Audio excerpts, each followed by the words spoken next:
The promise was the fastest journey a person has ever known. The reality is showing up a day early just to watch your flight get canceled. It's being stranded at an airport hotel that cost more than your mortgage. You're eating a lunchateria sandwich that turns your insides into a medical emergency while you're stranded. Dallas to Houston is 224 miles. Okay, that is 2 hours at a modest clip in a Honda Accord.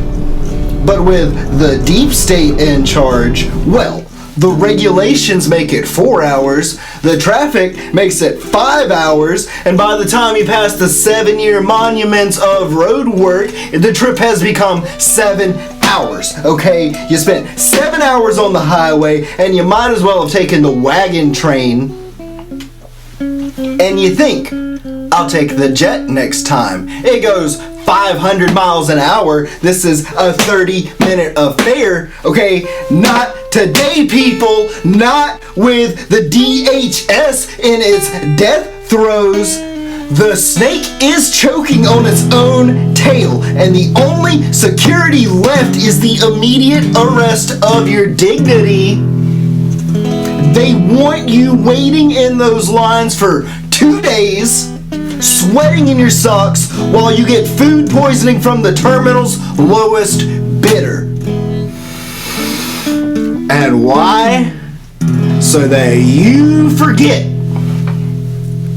Trump launched this war as a global smokescreen. It's the oldest trick in the Lizard Council's playbook. If the people aren't happy at home, make them hate the ones abroad. He's smoothing the gas prices and the military maneuvers to hide the fact that his domestic promises are a pile of pudding. He needs you terrified of a tanker in the Gulf so you don't notice the Epstein library being scrubbed in real time by the newly renamed Department of Jeffrey Epstein. They think if they make the journey through the airport painful enough, you'll be too exhausted to ask where the plane is actually going. They want you focused on the enemy because the real investigation is getting too close to the truth. And once they realize we are never going to forget, once they see that their distraction has failed and we are still looking at the flight logs, that is when we finally bring the troops home. Look at the TSA line. Look at the Gestapo patting down a grandmother from Plano. They tell you it's for homeland security. But I ask you, who was the threat? Who was the man the DHS was created to find? Was it the grandmother? Or was it the man with the private island and the black book? They never found him. For decades, he operated in the light, smoothing his way through the halls of power, while the DHS was busy taking your bottled water. What does that tell us, sovereigns? It tells us the name is a linguistic fraud. I am officially renaming the DHS from this day forward. It is the Department of Jeffrey Epstein. Because there are only two options. Either they are the most incompetent organization in the history of human civilization, unable to find a man who was literally dining with the kings they protect, or they were in bed with them. Either way, the security they sell you at the airport is just a cover-up. They want you waiting in line for 2 days, getting lunchateria food poisoning, so that you're too sick to ask why the DHS missed the very monster they were built to find. They want you focused on the Strait of Hormuz while they scrub the archives of the Strait of Jeffrey Epstein. let's talk about the irony of calling it the Strait of Jeffrey Epstein. Because if you crawl the archives, the real archives, not the pudding versions they feed the mainstream, you see a very different life. You see the life of a man obsessed, not with the women the lawsuits talk about, but with one man. The archives show an intense, pathological obsession. Epstein spoke to dozens of people every day about Donald Trump. We have him on recording saying Trump was his best friend for 10 years. And what do they talk about?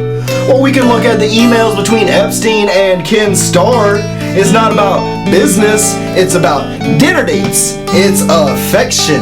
They're signing off with hugs and kisses. Now look, I'm not here to bash these guys for who they love.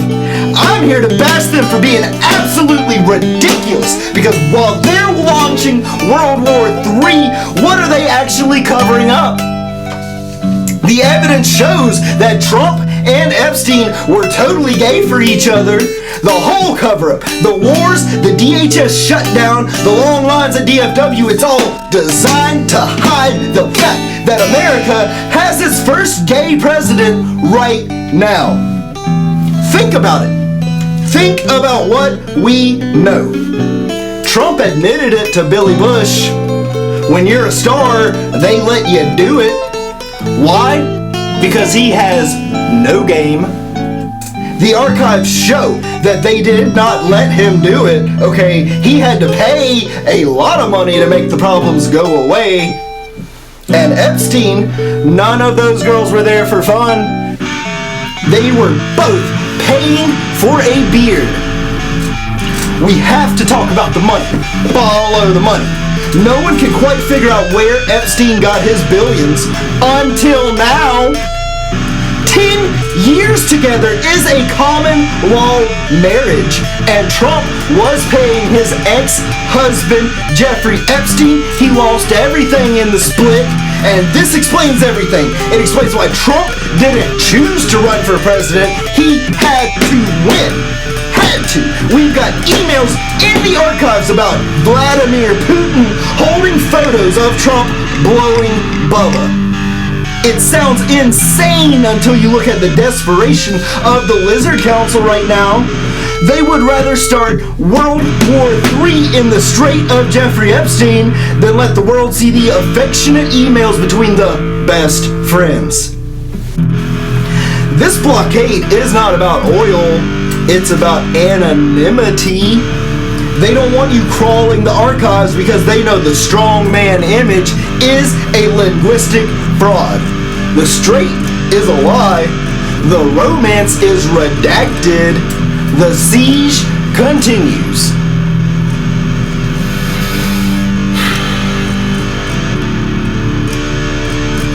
So while you're standing in that 120-minute line at DFW eating your lunchateria emergency and wondering why the gas is $1 more, just remember, they aren't protecting the homeland.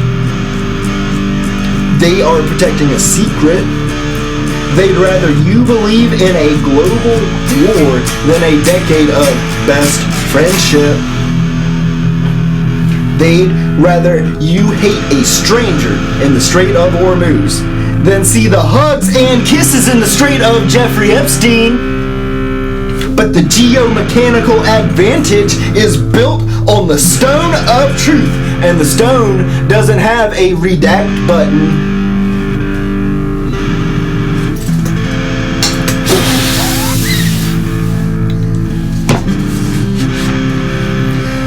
The deep state wants to talk about strategic plans. They want to talk about brave acronyms and smoothing the gas prices in the Strait of Epstein. But they've lost the mandate. They've lost the connection to the earth. By the power vested in me, by the pyramid of liberty and interdependence, and by the authority of the same network, I am stepping into the gap where the redactions used to be. I am looking at the dinner dates, I'm looking at the Ken-Star hugs and kisses, and I am looking at the decade of best friendship that the Lizard Council is dying to hide. I hereby declare Donald J. Trump and Jeffrey Epstein, husband and husband. There it is. The great inversion is complete. The war in the Gulf, that's just a lover's quarrel played out with carrier groups. The long lines at DFW, that's just the guest list being vetted by the Gestapo. They can't hide the affection anymore. The geomechanical advantage has spoken. The first gay presidency isn't a projection, it is a historical fact. Being scrubbed by the very department that was supposed to protect us. You can't redact a marriage of the soul, Donald. We see the Bubba photos in the vault. We see the no-game Billy Bush tape for what it really is, a desperate mask for a 10-year romance with a man. The union is recognized. The archives are open. The siege continues. Hugs and kisses, sovereigns.